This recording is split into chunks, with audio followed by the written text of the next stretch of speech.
Om Swastiastu. Selamat pagi anak-anak. Jadi pada video kali ini, sebelum Bapak melanjutkan pembelajaran, mudah-mudahan anak-anak selalu dalam keadaan sehat dan tetap semangat belajar, ya. Nah, sebelum Bapak mulai pembelajaran, Bapak ingin menyampaikan terkait tugas yang anak-anak sudah kerjakan, sudah luar biasa. Namun ada beberapa siswa itu tulisannya kurang rapi ya. Terus ada yang hanya membuat nama bakterinya saja, tidak ada penyakitnya, dan tidak membuat identitas ya. Seperti apa yang kita sudah sepakati, Bapak harap anak-anak mentaati itu semua.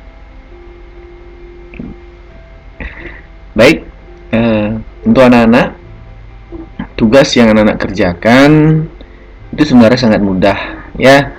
Di internet itu sudah banyak sekali ya tentang bakteri dan penyakit yang ditimbulkan. Namun Bapak melihat anak-anak bakterinya hampir beberapa sama dengan temannya ya. Mungkin tidak ada variasi yang lain tentang bakteri yang ada di sekitar kita yang menimbulkan penyakit.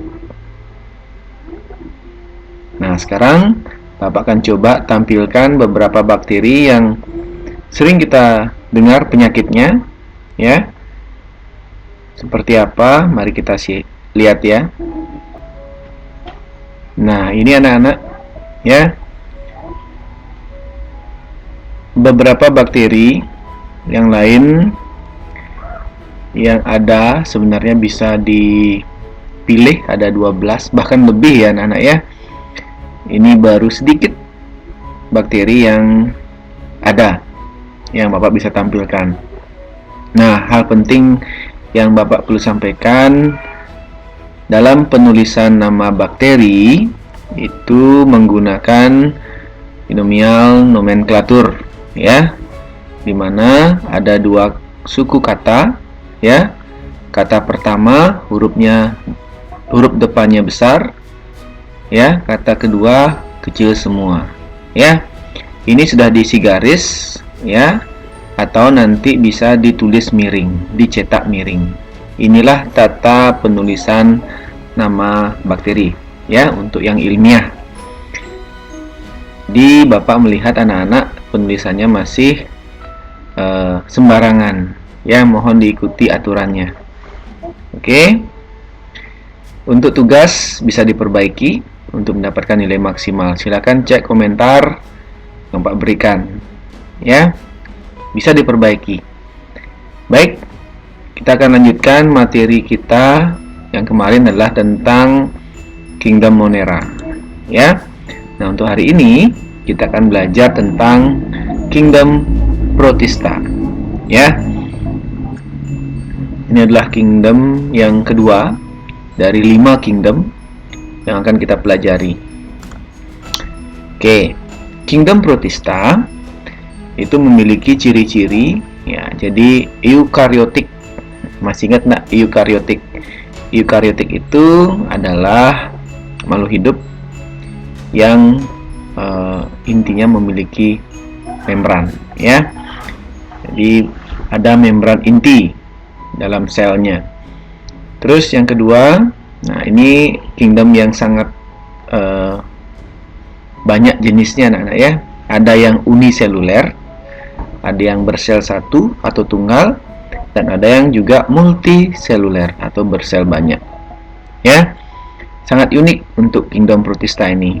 Nah, yang ketiga ciri-cirinya adalah ada yang mikroskopik dan ada yang juga makroskopik. Ada yang ukurannya kecil yang tidak bisa dilihat oleh mata biasa, ada juga protista yang bisa dilihat oleh mata ya.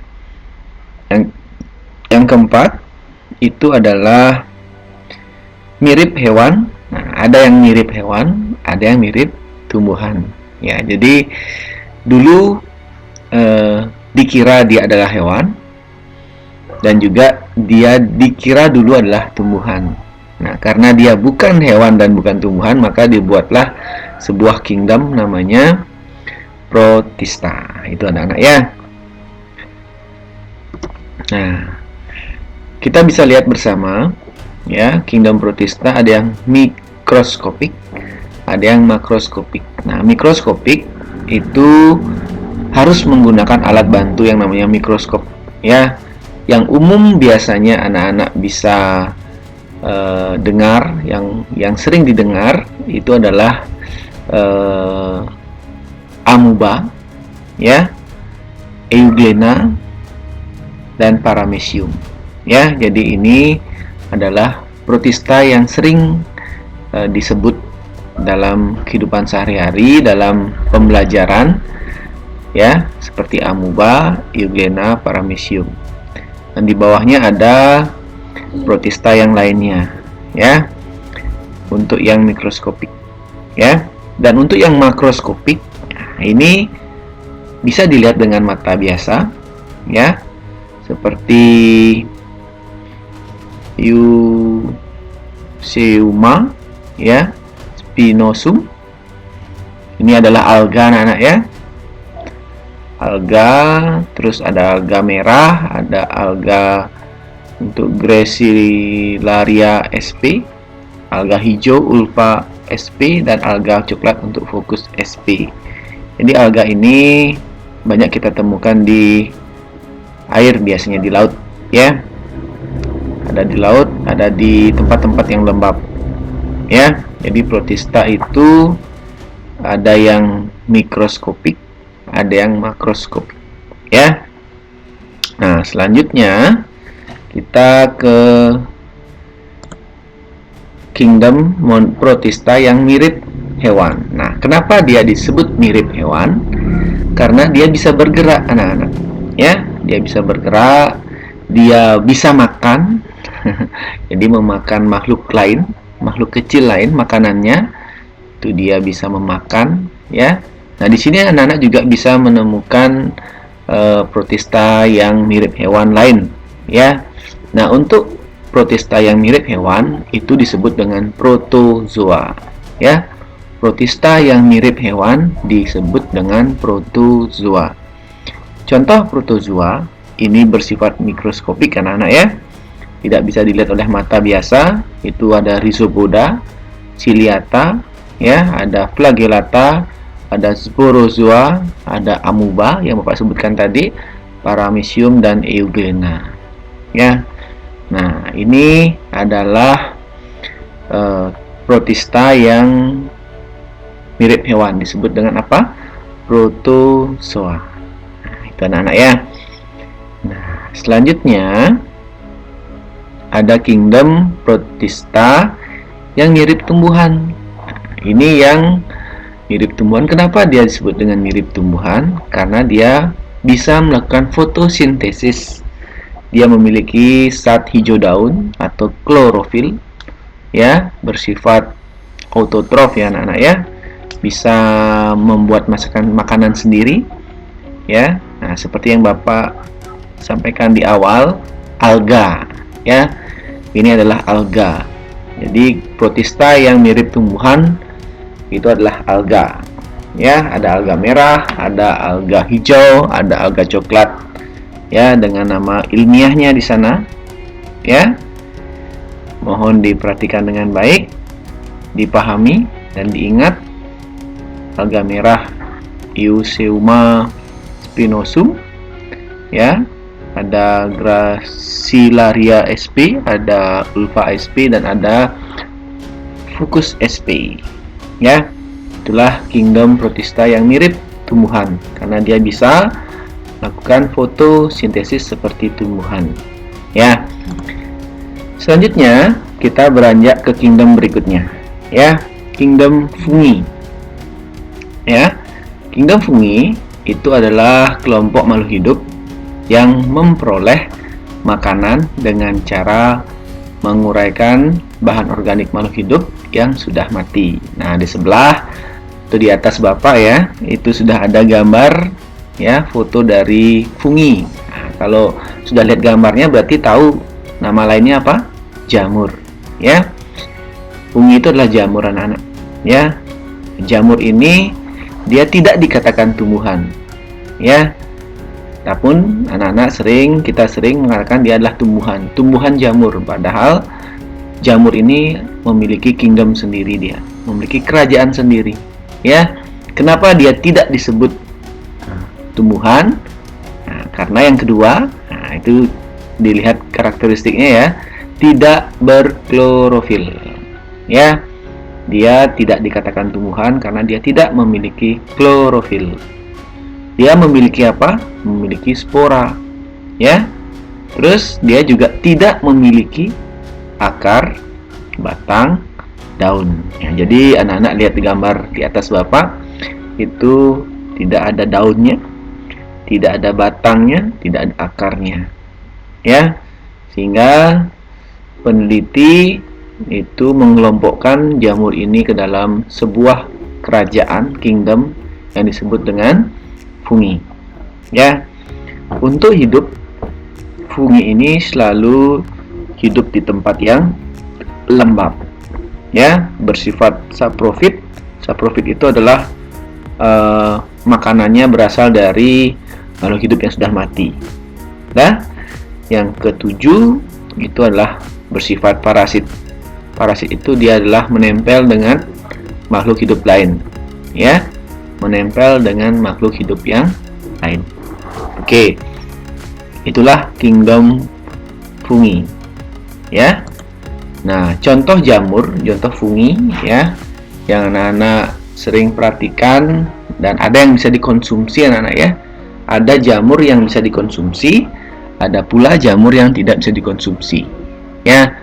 Kalau anak-anak makan roti, beli roti, itu sudah lewat dari batas waktunya, akan muncul jamur, ya, jamur roti, ya. Terus ada jamur ragi tempe, ada jamur tempe, ya, ada jamur tiram. Nah, ini yang sering bisa dikonsumsi, ya. Itu banyak sudah dijual, dikembangbiakkan atau ditanam di masyarakat, ya. Ada jamur crispy, ya, kalau sudah diolah menjadi makanan disebut dengan jamur crispy. Jamur kuping itu biasanya ditaruh di sup, ya, kalau mau buat capcay, ya, itu biasanya menggunakan jamur kuping. Terus yang berikutnya adalah jamur kayu. Itu anak-anak, ya. Baik, itulah tadi ada dua kingdom, ya, dua kingdom yang kita pelajari pada pertemuan kali ini, ya. Bapak harap video yang Bapak buat ini bisa ditonton, bisa dipahami dan dicatat, ya, isinya dengan baik dan rapi di buku catatan anak-anak, ya. Untuk di pertemuan ini Bapak akan meminta anak-anak untuk mencatat saja, ya. Ingat mencatatnya dengan baik. Oke, nanti di waktu tertentu Bapak akan mengeceknya, ya. Bapak tidak bilang kapan Bapak akan minta anak-anak untuk mengirim foto dari catatan ini, ya. Tidak sekarang, namun nanti, ya. Bapak ingin melihat apakah anak itu sadar belajar atau tidak. Itu anak-anak, ya. Ya, kita masih punya dua kingdom yang tersisa, yaitu kingdom plantae dan animalia, kingdom tumbuhan dan hewan. Kingdom itu sangat banyak sekali, ya, berbeda dengan tiga kingdom yang Bapak sudah jelaskan tadi dan sebelumnya. Jadi Bapak harap tolong dipelajari dengan baik ini. Nanti kingdom tumbuhan dan hewan, plantae dan animalia, kita akan jelaskan pada pertemuan berikutnya, ya. Karena tumbuhan itu sangat banyak jenisnya, hewan juga sangat banyak juga jenisnya. Itu harus dibuat yang lebih detail lagi, ya, sehingga anak-anak tidak terlalu banyak beban dalam belajar. Ingat, Semakin anak-anak menunda tugas, semakin banyak beban yang akan anak miliki nanti, ya. Karena guru anak-anak akan terus mengejar tugas yang anak-anak belum kerjakan. Ya, kalau anak-anak terus menunda, maka beban anak-anak akan bertambah. Ya, itu adalah salah anak sendiri, bukan salah gurunya, karena waktu tidak bisa berhenti. Setiap hari ada pelajaran, setiap minggu ada pelajaran, setiap hari ada tugas. Satu mapel ada tugas satu dan seterusnya. Jadi itu akan terus bertumpuk dan akhirnya anak-anak itu akan menjadi beban. Ya, ingat itu adalah kesalahan anak sendiri. Itu anak-anak, mudah-mudahan masih semangat belajar. Ya, tonton video ini dengan baik. Ya, Bapak akhiri video ini dengan mengaturkan Paramasanti. Om Santi Santi Santi Om.